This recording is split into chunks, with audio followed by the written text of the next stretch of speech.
While Gilmore Girls were sometimes guilty of glamorizing the flawed relationship between Lorelai and Rory, the show's Thanksgiving episode highlighted what happened when Lorelai's approach to parenting broke down. The entire cast of Gilmore Girls was interesting on their own merits, but there was a reason the show's creators chose the title. The series was about the thorny, complex relationships between 3 generations of women in the Gilmore family, first and foremost. This was why Logan left Gilmore Girls before the series finale, as this gave the show's last episode a chance to focus on Lorelai and Rory's relationship with each other.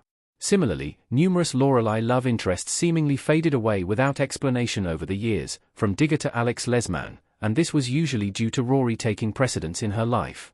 As proven by the Gilmore Girls revival A Year in the Life, Rory and Lorelai had a very different relationship to that of Lorelai and her mother, Emily. Emily was a classic disciplinarian who still told her daughter how to behave well into adulthood, resulting in Lorelai's rebellious streak. In contrast, Lorelai saw herself as Rory's peer and equal. This seemingly superior dynamic resulted in problems of its own on occasion. Lorelai's issues with Rory's Yale application prove her biggest Gilmore Girls problem. Lorelai's rejection of her parents impacted Rory's future. In Season 3, Episode 9, A Deep-Fried Korean Thanksgiving, the Gilmore family's Thanksgiving dinner proves that Lorelai's parenting can be fairly flawed. When Lorelai blows up at Rory for failing to inform her that she was applying to Yale as well as Harvard, she proves that she sometimes puts Rory's interests aside to focus on feuding with her parents.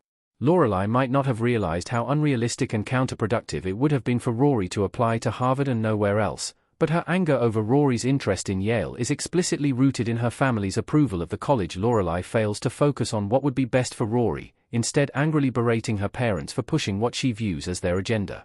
In the process, Gilmore Girls heroine Lorelai proved that her own baggage around her past decisions haunted her attempts to steer Rory in the right direction. The sensible choice for Rory would be to apply to every college that she was interested in attending, considering how selective Harvard admissions are.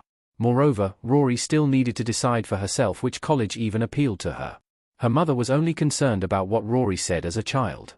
Lorelai's problems with her parents shape Rory's Gilmore Girls story. Rory was often caught in the crossfire of intergenerational squabbles. Lorelai insisted that Rory only ever wanted to go to Harvard, but this ignored the reality that Rory didn't know much about higher education as a child and her horizons had broadened over the years. Not only that, but applying to safety schools was simply common sense even if she was only interested in Harvard. Rory's A Year in the Life story proved that she never really knew what she wanted, and Lorelai using her as a pawn when fighting with her parents is partially to blame. This unhelpful dynamic helped shape the Gilmore Girls' heroine's sense of self.